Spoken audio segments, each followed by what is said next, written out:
নির্বাচনের মনোনয়ন জমা দেওয়া হয়েছে, যাচাই বাছাই চলতেছে। আমরা অনেকেই যে জাতীয়তাবাদী ফ্রন্টের কথা বলতেছিলাম, সেই ফ্রন্ট গঠিত হয়েছে আলহামদুলিল্লাহ। এই ফ্রন্ট তৈরির কাজটা সহজ ছিল না, আপনারা খেয়াল করেছেন। শেষ পর্যন্ত এনসিপির কিছু নারী নেতৃত্ব আখেরি ঝামেলা তৈরি করলো। এটা নিয়ে আর একটা এপিসোড করবো আমি। একটা জাতীয় ইস্যু নিয়ে আমরা কাজ করতেছি, আর হুদাই কিছু আজাইরা ইস্যু নিয়ে আমাদের পুরা প্রসেসটাকে বাগড়া দিয়ে নষ্ট করার চেষ্টা করেছে। ফ্যাসিবাদ বিরোধী কঠিন কষ্টকর রাজপথের সংগ্রামে যারা অংশগ্রহণ করেনি, তেমন চালাক চতুর মানুষদের আইনে উচ্চ পদে বসাইলে কি পরিণতি হয় সেটা এনসিপি হারে হারে টের পাইতেছে। আমাদের কথা তো আগে শুনে নাই। এখন অনেকে কইবেন উচ্চ শিক্ষিত লোকেরা না আসলে রাজনীতি কেমনে পাল্টাইবে। হ্যাঁ ভাইজান, এটা একটা ট্র্যাপ। রাজনীতি কর্পোরেট জব না, রাজনীতি ইউনিভার্সিটির মাস্টারি না, রাজনীতি ডাক্তারি করে না, ইঞ্জিনিয়ার করে না, ইউনিভার্সিটির ফ্যাকাল্টি না, উচ্চ শিক্ষা রাজনীতির বিকল্প না। রাজনৈতিক বৈধতা আসে ত্যাগ, ঝুঁকি, জনগণের সঙ্গে লড়াই করে জনগণের মন, জনগণের চেতনাকে ধারণ করার মধ্যে দিয়ে। আপনি জ্ঞানে, আপনি দক্ষতায় আকাশে উঠে গেছেন, কিন্তু আপনার মানুষ এইখানে আছে মাটির। আপনার মাটির নেমে আসতে হবে এবং মাটির কথা কইতে হবে। মনমোহন সিং আছিল না ওই যে ইন্ডিয়ার প্রাইম মিনিস্টার, কেমব্রিজ অক্সফোর্ড এগুলো মেলা কিছু ভেজে খেয়েছে, বিশ্বমানের অর্থনীতিবিদ, কিন্তু রাজনীতি থেকে আন্দোলন থেকে গড়ে আসেনি। প্রাইম মিনিস্টার হয়েছে পার্টির নির্বাচিত নেতা হিসেবে না, একটা এলিট কনসেনসাসের মাধ্যমে। কি হইল? প্রধানমন্ত্রীর রাজনৈতিক নেতৃত্বহীন নির্বাহী পদে পরিণত হইল। নির্বাচিত সরকার থাকলেও রাজনৈতিক সিদ্ধান্ত অন্য জায়গায় নেওয়া হইতে থাকে, ফলে শুধু কংগ্রেসের ও আচ্ছা, এডিটর সাহেব মানা আছে, এডিটর সাহেবের মানা আছে, মুখ খারাপ করা যাবে না। আচ্ছা ঠিক আছে, তো এই মনমোহন সিং এর দুর্বল নেতৃত্ব বিজেপির উত্থানের ক্ষেত্র তৈরি করেছিল। প্রফেসর ইউনূসকেও দেখেন, উচ্চশিক্ষিত, রেসপেক্টেড, সৎ, কিন্তু একটা অতি দুর্বল শাসন উপহার দিল আমাদেরকে। এলিট, টেকনোক্র্যাট, এই যে রাজনৈতিক শর্টকাট, এইটাতে গণতান্ত্রিক ক্ষয় হয়।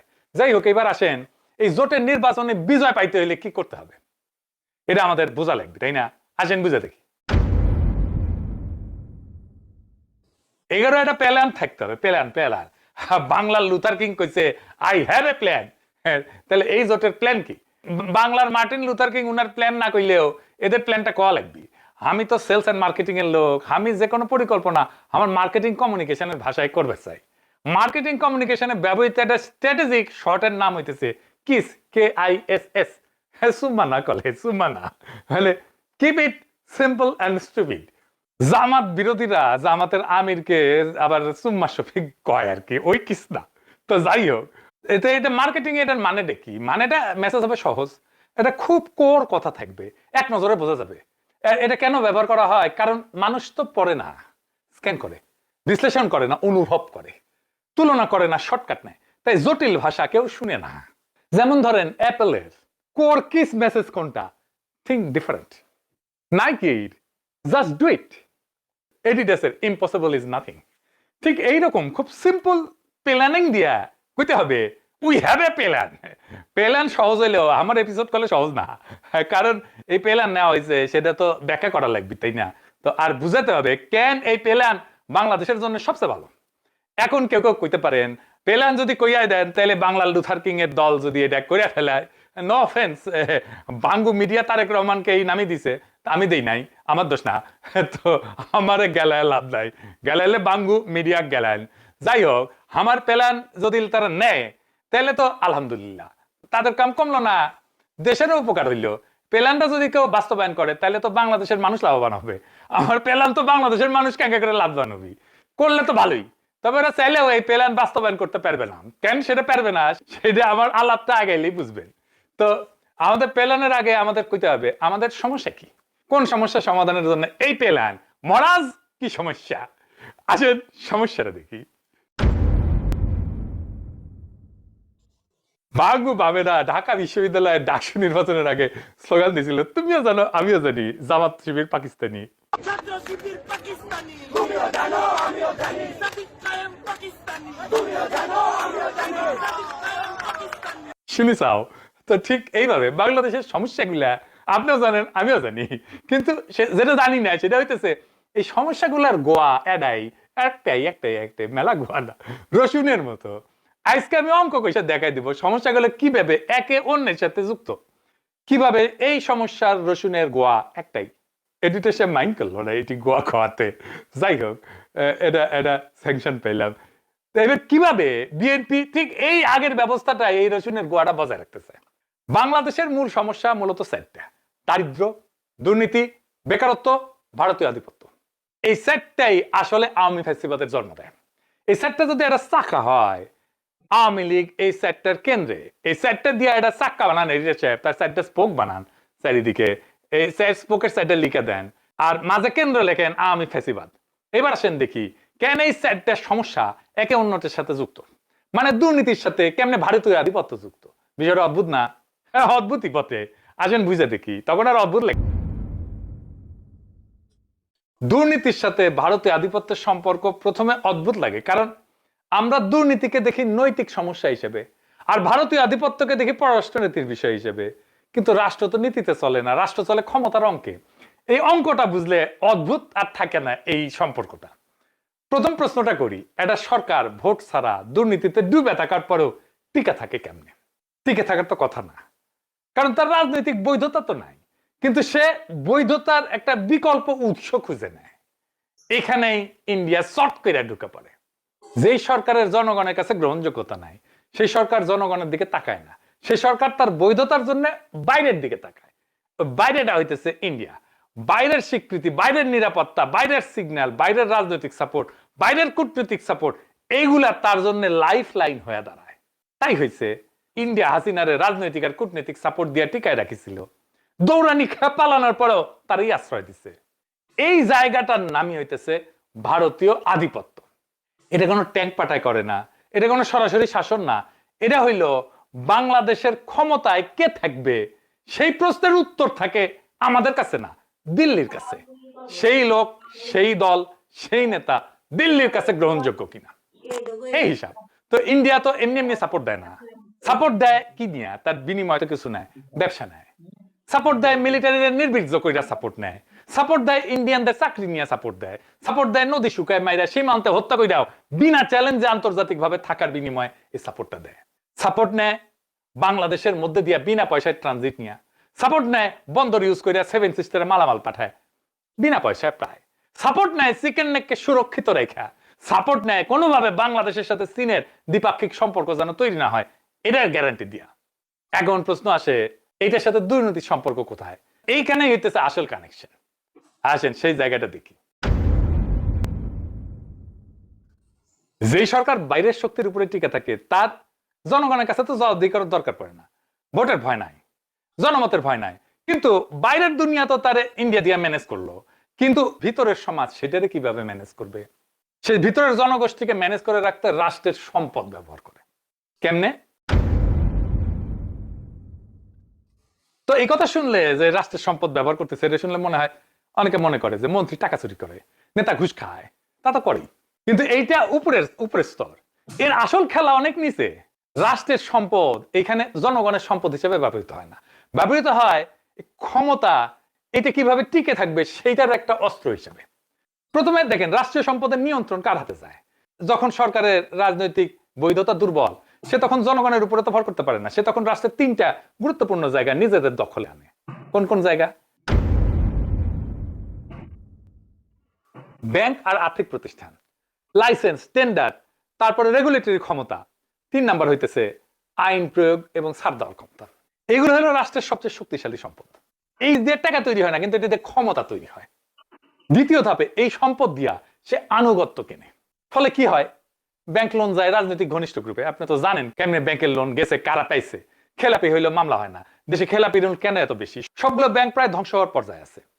টেন্ডার যায় নিজের লোকের কাছে, কর্মকূপ পায় স্ট্র্যাটেজিক ব্যবসা। এস আলমের 3000 কোটি টাকার বেশি কর্মকূপ করেছিল 1 বছরে হাসিনা। দেখেন, শুধু তাই না, 2320 কোটি টাকার ব্যাংকের সুদ এটা মওকুফ করে দেয়, বাংলাদেশ ব্যাংকে দিয়ে চাপ দেওয়া হয়। দেখেন তো, এইখানে শুধু রাষ্ট্রের টাকা চুরি হয় না, শুধু রাষ্ট্রের ভবিষ্যতের সম্পদ বন্ধক রাখা হয়। ব্যাংক বাজাইতে মূলধন দেয় না, যদি কি আপনার আমার ট্যাক্সের টাকা যেটা ভবিষ্যতে আসবে সেটা দিয়ে দেয়। সরকার আপনার আমার ভবিষ্যতের টাকা দিয়া এই লুটপাটের ফলে দুর্বল ব্যাংকগুলোকে বাঁচায়। মানে আপনার আমার টাকা চলে গেল, এটাই ক্ষমতা টেকায় রাখার বিনিময়। তৃতীয় ধাপে কি হয়? প্রশাসন, আইন ব্যবস্থাকে ঢাল বানানো হয়। রাষ্ট্রের সম্পদ মানে শুধু টাকা না, রাষ্ট্রের সবচেয়ে বড় সম্পদ হইলো আইন আর প্রশাসন। যে সরকারের টিকে থাকতে চায় সে নিজের লোক বানায়, তার একটা অনুগত আমলাতন্ত্র বানায়, ব্যুরোক্রেসি বানায়। এই ব্যুরোক্রেসি আপাদমস্তক করা বাংলাদেশের। আপনি শয়ে একটা অনেস্ট অফিসার খুঁজে পাবেন কিনা জানি না। সবার প্রচুর সম্পদ, বিদেশে সেটেল করে, এতই সোজা বিদেশে সেটেল করা, এত টাকা বেতন পায়। ওরা যেই টাকা বেতন পায় মাসে, ওই টাকা 7 দিনে খরচা হয়ে যাবে। 7 দিনে যে কোনো মিডল ক্লাস ফ্যামিলি 7 দিনে খরচা হয়ে যাবে ইউরোপে আসলে। আর ও যেই টাকা রিটায়ারমেন্টের বেনিফিট পায়, ওই টাকা দিয়ে সে 1 বছরও চলতে পারবে না। তাহলে বিদেশে বাড়ি হয় কেমনে ওদের? এরা দুর্নীতির অবাধ লাইসেন্স পায়, বিনিময়ে সে প্রশাসনকে দলের কাজে লাগায়, ভোট কারচুপিতে লাগায়, দমন পীড়নে লাগায়। এই যে নৈশ ভোট, ফাঁকা মাঠে ভোট, এটা কারা করেছে? এই প্রশাসন। তো এখনো প্রফেসর ইউনূসের সরকার যে প্রশাসনের উপর ভর করে আছে, এই প্রশাসনই করেছে। এরা এখন লাইন লাগাচ্ছে তারেক রহমানের পিছে। এই যে দেখেন তারেক রহমান আসিছে, বাংলাদেশ কাঁপিচ্ছে, উঠে গেছে 2 আমলা, এই ছবি আরো আছে। এই যে মিনারা নাজমিন স্বরাষ্ট্র মন্ত্রণালয়ে, এটিতে সে আবার দেখে দেন না তার ফেরেন লিস্টে ওয়াগারে পদ বালক, দেখি যাও কানেকশন গুলো, দেখি যাও। নুরুল করিম ভুইয়া উপসচিব, স্থানীয় সরকার মন্ত্রণালয়, দেখেছেন কেমন গুলো এগুলা অ্যালাইন হয়ে যায়, বরাবর হয়ে যায় পলিটিক্যাল পার্টির সাথে। চতুর্থ ধাপে কি হয়? গরিব জনগোষ্ঠীকে এটিকে পরনির্ভর করে রাখে। এইটা সবচেয়ে ভয়ঙ্কর জায়গা। যখন চাকরি নাই, আয় অনিশ্চিত, তখন মানুষ নাগরিক থাকে না, মানুষ হয়ে যায় নির্ভরশীল। রাষ্ট্র তখন ত্রাণ দেয়, ভাতা দেয়, বিশেষ অনুদান দেয়। এইগুলো কিন্তু কল্যাণ রাষ্ট্রকে বলে ভুল করেন না, এইগুলো হইতেছে ভোট ম্যানেজমেন্ট টুল। বিএনপি দেখেন না ফ্যামিলি কার্ড দিতেছে বলে প্রতিশ্রুতি দিতেছে, মাসে মাসে টাকা দিবে নাকি পরিবারকে? যারা স্বাবলম্বী না তাদের জন্য একটি কার্ড দিবেন। এই কার্ডের নাম হচ্ছে ফ্যামিলি কার্ড। এই ফ্যামিলি কার্ড প্রত্যেকটা মহিলার হাতে হাতে থাকবে। এই ফ্যামিলি কার্ড দিয়ে 2000 থেকে 2500 টাকা আপনারা প্রতি মাসে আনতে পারবেন সরকারিভাবে। আমরা সেই জন্য মায়েদের হাতে এটা দিতে চাই। মা এই অর্থটা দিয়ে তার সন্তানদের স্বাস্থ্য যেরকম খেয়াল রাখতে পারবে, একই সাথে সে তার লেখাপড়া, বাচ্চাদের লেখাপড়ার দিকে মনোযোগ দেবে। আপনাদের জন্য ফ্যামিলি কার্ড করা হয়েছে, ফ্যামিলি কার্ড। এটা নির্বাচনের পরে প্রত্যেকটি মহিলা পরিবারকে একটা করে ফ্যামিলি কার্ড দেওয়া হবে। ওই সময় বাংলাদেশ মিনিমাম প্রোডাক্ট আমরা নিয়ে আসছি ফ্যামিলি কার্ড। আমি মিনিস্টার ওয়াইফও যদি মনে করি যে আমি সেটা ইউজ করতে চাই, ইউজ করতে পারবো। বিএনপি প্রত্যেকটা পরিবারে একটা করে ফ্যামিলি কার্ড দিবে এবং এই ফ্যামিলি কার্ডটা থাকবে মায়ের নামে। ওই পরিবারের মায়ের নামে ফ্যামিলি কার্ডটা থাকবে। ফ্যামিলি কার্ডটার অনেক উপকারিতা আছে, উপকারিতাগুলো আগে শোনেন। সেটা হলো যে মায়ের নামে ফ্যামিলি কার্ড দিয়ে মা রেশনের দোকান থেকে চাল ডাল ইত্যাদি কিনলে, যদি মা 20,000 টাকার দ্রব্যাদি কিনে, তাহলে সেখানে সরকার 10,000 টাকার ভর্তুকি দিবে। বাড়ি বাড়ি ফ্যামিলি কার্ড হবে, মানে একটা কার্ড হবে মহিলাদের নামে। তারা যতদিন বাঁচবে 6 থেকে 8,000 করে টাকা, এটা যতদিন আপনি বাঁচবেন ততদিন। আপনারা কি সবাই বলতে পারবেন যে ফ্যামিলি কার্ডটা কিভাবে আপনার কার্ড ছিল, এমপি ছিল, মন্ত্রী ছিল, চেয়ারম্যান ছিল, মেম্বার ছিল, এই ধরনের উদ্যোগ কেউ নেছে? হ্যাঁ, এই ধরনের কথা কেউ বলছে যে সরকার ক্ষমতায় আইলে একটা পরিবারের সমস্ত বাজার খরচ সরকার দেবে, এই ধরনের উদ্যোগ কেউ নেছে? তাইলে যদি আমরা এই চিন্তাটা তারেক রহমান এবং মনিভাই করছে, আপনি এখন একটা করবেন, আপনাদের মূল্যবান দিবেন। আলহামদুলিল্লাহ, আলহামদুলিল্লাহ, আমি কিন্তু আলহামদুলিল্লাহ বলতে, ঠিক আছে? বিশেষ করে যদি ধানের শীষ মার্কায় আমাদের ইনশাআল্লাহ আমরা ধানের শীষ মার্কা যদি আসে, আপনাদের দেখেন আপনাদের ফ্যামিলি মহিলাদের জন্য ফ্যামিলি কার্ড করা হবে, ঠিক আছে? বিশেষ করে আপনি হচ্ছেন ঘরের গৃহিণী এবং আপনার জন্য ফ্যামিলি কার্ড করা হবে। আমাদের ফ্যামিলি কার্ডে আপনারা প্রত্যেক মাসে ধরেন 20,000 টাকা জানেন। তারেক রহমান বুঝেছে প্রত্যেকটা বাড়ি একটা করে ফ্যামিলি কার্ড দেবে। ফ্যামিলি কার্ড মানে একটা করে কার্ড তৈরি করে দেবে, সেই কার্ডে 7 থেকে 8,000 করে টাকা যতদিন বাঁচবে ততদিন প্রত্যেক মাসে মাসে পেয়ে যাবে ভাতা। প্রত্যেক বাড়ি একটা একটা করে মহিলা ফ্যামিলি কার্ডের একটা ব্যবস্থা আছে, ভাতা, সেখানে মাসে মাসে 7,000 করে, তার আরো বেশি পাইতে পারো। বিএনপি ক্ষমতায় গেলে ফ্যামিলি কার্ড দেওয়ার প্রত্যেকটা বিএনপি করেছে 2 থেকে 2,500 টাকা করে আমরা বরাদ্দ করব। আর হলো ফ্যামিলি কার্ড, এই যে এটা একটা নমুনা, এরকম 50 লক্ষ কার্ড দিব। এটা যদি প্রত্যেক মাসে 50 লক্ষ থেকে 1 কোটি পরিবারকে আমরা রাষ্ট্রের পক্ষ থেকে সরকারি একটা সাহায্য বা প্রণোদনা আমরা পাঠাবো। তারেক রহমান ইতিমধ্যে ঘোষণা করেছেন বাংলাদেশের 50 কোটি লোকেরকে ফ্যামিলি কার্ড দেওয়া হবে। জামাতকে কখনো ভোট দিস না, আওয়ামী লীগকে আমাদেরকে ভোট দে, আমরা তোদেরকে, হারুন ভাইকে বলে তোদের সবাইকে ফ্যামিলি কার্ড করে দেবো। তারেক রহমান বলেছে আমরা এটা বাংলাদেশের 2 কোটি ফ্যামিলি, 2 কোটি কার্ড পর্যায়ক্রমে সবকে দিবে। ফ্যামিলি কার্ড দেখছেন, এই ফ্যামিলি কার্ড এই ভবিষ্যতে বিএনপি ক্ষমতায় গেলে 50 লক্ষ ফ্যামিলি কার্ড তারেক রহমান সাহেব দেবেন। এই পরিবারের 50 লক্ষ পরিবার বিএনপি ক্ষমতা আসার 6 মাসের মধ্যে 50 লক্ষ পরিবারকে দেবে।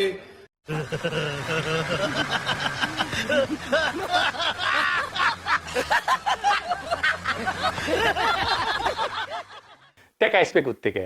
টাকাটা যে দিবে ওই টাকাটা আয় হবে কোত্থেকে? এইটাই আওয়ামী লীগ করতো, মুক্তিযুদ্ধ ভাতা দিত, বালসাল ভাতা দিত, এই সমস্ত নামে। পঞ্চম ধাপে রাষ্ট্রের ন্যারেটিভ রিসোর্স আছে একটা, এটা ব্যবহার করে। রাষ্ট্রের একটা বড় সম্পদ ন্যারেটিভ কন্ট্রোল। সরকারি মিডিয়া, বিজ্ঞাপন, উন্নয়নের গল্প, ভয় দেখানো, জঙ্গি ন্যারেটিভ তৈরি করা, আপনারে মব বলা, এখানেই আসে পন্দের আলো, দিল্লি স্টার। এইগুলা দিয়ে সরকার চারিদিকে আওয়াজ দেয়, বলে আমরা না থাকলে দেশ ধ্বংস হয়ে যাবে। এই ন্যারেটিভ না থাকলে বাইরের সমর্থনও টিকে থাকে না। দুই বাটপার মতিউর রহমান আর মাহফুজা নাম এইভাবে হাসিনার বৈধতা উৎপাদন করে গেছে, আর এখন তারেক রহমানের জুতা চাটিচ্ছে। আমি চাইনা গেছি, ওদের মিডিয়া, ওদের ফরেন মিনিস্ট্রি, এরা ডেইলি স্টার রেফার করে। আমি কই এটা তো পিওর ইন্ডিয়ান দালাল, ওয়েস্টের দালাল। এইগুলোর রিপোর্ট দিয়ে বাংলাদেশকে দেখো কেন তোমরা?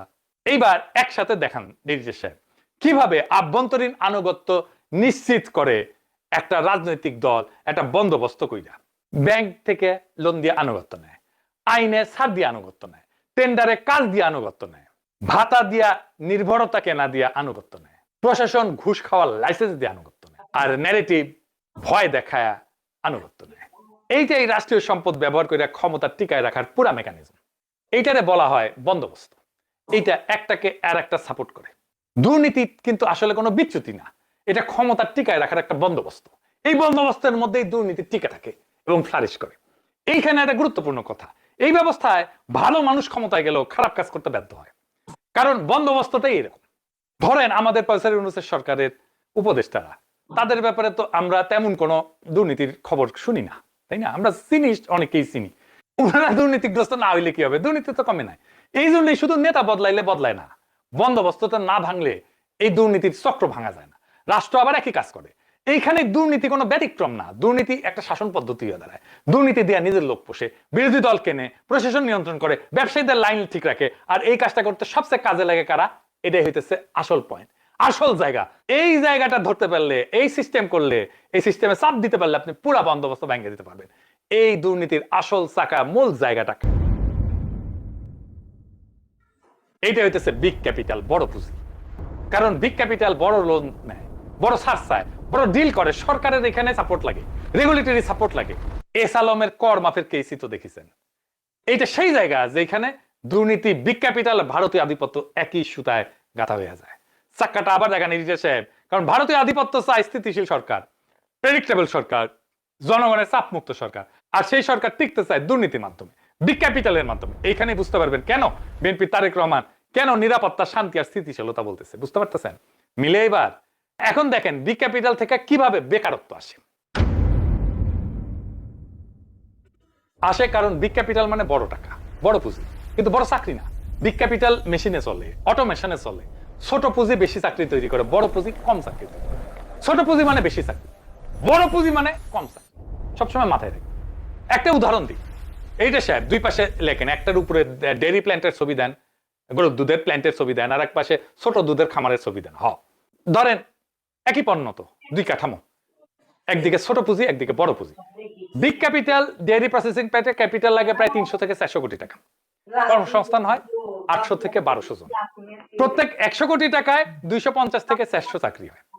একই সেক্টরে যদি এটা ছোট ডেয়ারি ফার্ম হয়, ছোট বা মাঝারি ডেয়ারি ফার্ম হয়, এই 400 কোটি টাকা দিয়ে 100 থেকে 150টা ছোট বা মাঝারি ডেয়ারি ফার্ম হবে, চিলিং ইউনিট হবে, প্রসেসিং ইউনিট হবে।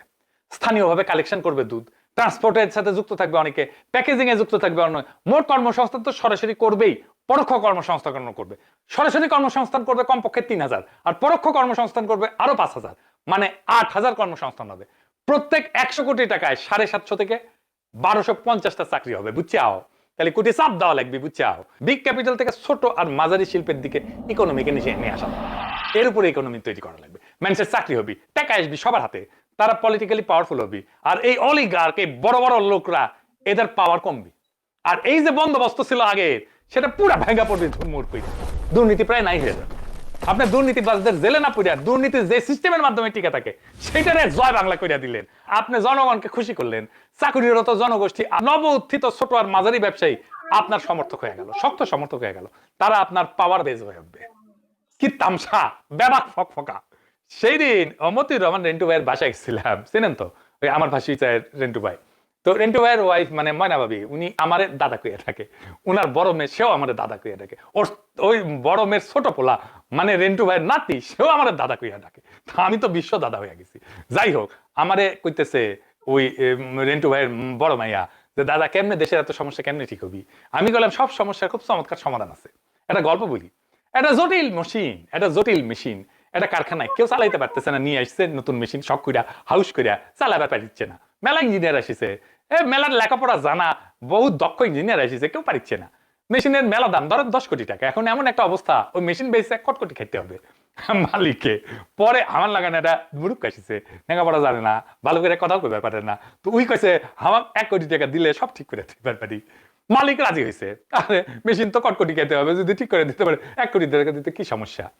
তো রাজি না, হয়তো উপায় নাই। তো ওই লোক কয় একটা হাতুড়ি দাও, হাতুড়ি দিছে, ওই মেশিনের নিচে গিয়ে হাতুড়ি দিছে এক বাড়ি, এক ঘাও, আর মেশিন ঘর করে চালু হয়ে গেছে। এটা সাহেব মেশিন চালার সাউন্ড দেন আছে। তো মালিক এখন গা মুচড়ামুচড়ি করে, কয় এটা হাতুড়ির বাড়ির দাম কেমনে 1 কোটি টাকা হয়? এটা তো বেশি হয়ে গেল। তো ওই মূর্খ মেকানিক কয় যে হাতুড়ির বাড়ির দাম 1 টাকা, কিন্তু কোনটি বাড়ি দেওয়া লাগবি এটা জানার দাম 99,99,999 টাকা, বুঝেছাও? তো বিএনপির জামাই করে বুদ্ধিজীবী কইছে জামা পুরো আনপ্রিপেয়ার্ড, কোনো প্ল্যানিং কিছু নাই। ওখানে প্ল্যানিং আছে, ওখানে প্ল্যানিং খুলে তো দেখে দিলাম প্ল্যানিংটা কি। জামাত এনসিপির জাতীয়তাবাদী ফ্রন্ট চাইলে ইনকা প্ল্যান হাজার হাজার বেনে দেওয়ার লোক আছে, আমি ছাড়াও। আজকে তো খালি একটা স্যাম্পল দেখালাম। এই প্ল্যানিং নিলে বাংলাদেশ অন্য জায়গায় চলে যাবি। কিন্তু কথা হইতেছে যে বিএনপির তো কোনো প্ল্যান নাই, তার প্ল্যান করার দরকারও নাই, কারণ তারা আগের সেই বন্দোবস্ত রেখে দিবে। কোন ইডিওলজিক্যাল আদর্শগত পজিশনের তো তাদের দরকার নাই, শুধু দরকার শান্তি আর স্থিতিশীলতা। এখন কথা হইতেছে বাংলাদেশের মানুষ ভোট দিয়া তার নেতা নির্বাচন করতে পারবে কি? প্রশাসন তো বিএনপির দিকে সাইড নিতেছে। ওই দেখলাম আজকে হাসনাত আব্দুল্লাহ অভিযোগ তুলিছে, এই যে নির্বাচন হইতে যাচ্ছে, এই নির্বাচন কোনো ব্যক্তি বাছাইয়ের নির্বাচন না, কোনো দল বাছাইয়ের নির্বাচনও না, এই নির্বাচন একটা বন্দোবস্ত বাছাইয়ের নির্বাচন। আপনার সামনে 2টা রাস্তা খোলা, একটা রাস্তা পরিচিত, এই রাস্তায় শান্তি আছে, স্থিতিশীলতা আছে, কিন্তু সেই শান্তি আসে আপনার কণ্ঠ চুপ করায় দিয়া। কবরেরও শান্তি আছে, হাসিনার আমলের মতো শান্তি এক রাস্তায়। হাসিনা আমলের শান্তি ছিল, তাই না? এই রাস্তায় সরকার বদলাবে, ব্যাংক বদলাবে না, টেন্ডার বদলাবে না, আমলা বদলাবে না, চান্দাবাজি বদলাবে না, বড়কে বদলাবে না, এই আমলাতন্ত্র ব্যুরোক্রেসি কোনো কিছুই বদলাবে না, আপনার জীবনের হিসাবও বদলাবে না। আর একটা রাস্তা কঠিন, স্বীকার করি এটা কঠিন, কিন্তু এই রাস্তা ভয়ের রাজনীতি নাই। এই রাস্তায় আমলা না থাকলে সব শেষ, এই মিথ নাই। এই রাস্তায় বলা হয় দুর্নীতি কোনো নৈতিক বিচ্যুতি না, দুর্নীতি একটা বন্দোবস্তের ফল। আর এই বন্দোবস্ত ভাঙা যায় যদি সাহস থাকে, যদি ক্ষমতা থাকে, যদি বুদ্ধি থাকে। এই লড়াই নেতা বনাম নেতা না, এই লড়াই আপনি বনাম বন্দোবস্ত। আপনি যদি চান চাকরি হোক আপনার ছেলের, আপনি যদি চান আপনার কথা বলার অধিকার থাকুক, আপনি যদি চান আপনার সম্পদ চুরি না হয়ে যাক, আপনি যদি চান ব্যাংক লুটের জায়গা না হয়ে উৎপাদনের জায়গা হোক, রাষ্ট্র ভয় দেখানোর যন্ত্র না হয়ে সুরক্ষার জায়গা হোক, তাইলে হাসিনার তৈরি করা এই বন্দোবস্ত ভাঙতেই হবে। আমরা কোনো ম্যাজিক দেখাইতে আসিনি, আমরা বলতেছি না যে সব সমস্যা কাল শেষ হয়ে যাবে, সমাধান করে দেব। আমরা শুধু এটাই বলতেছি, যেই মেশিন আপনাকে পিষে খাইতেছে, ওই মেশিনের কোথায় হাতুড়ির বাড়ি দিতে হবে সেই জায়গাটা আমরা জানি। সিদ্ধান্ত আজকে আপনার। আপনি চাইলে আবার সেই পুরানো চাকায় উঠতে পারেন, পুরানো গাড়িতে উঠতে পারেন, পুরানো বন্দোবস্তে উঠতে পারেন, পুরানো বন্দোবস্তকে চালু রাখতে পারেন, আর চাইলে ওই চাকা বন্দোবস্ত ভেঙ্গা নতুন পথে হাঁটতে পারেন। এই নির্বাচন কোনো দলের না, এই নির্বাচন আপনার ভবিষ্যতের। ভোট শুধু ব্যালট না, ভোট হলো আপনি কোন বন্দোবস্তের পক্ষে সেইটার পক্ষে ভোট দেওয়া। আপনি পুরানো বন্দোবস্তের পক্ষে না বন্দোবস্ত ভাঙার পক্ষে, এই ঘোষণা। সিদ্ধান্ত আপনার। ইনকিলাব জিন্দাবাদ।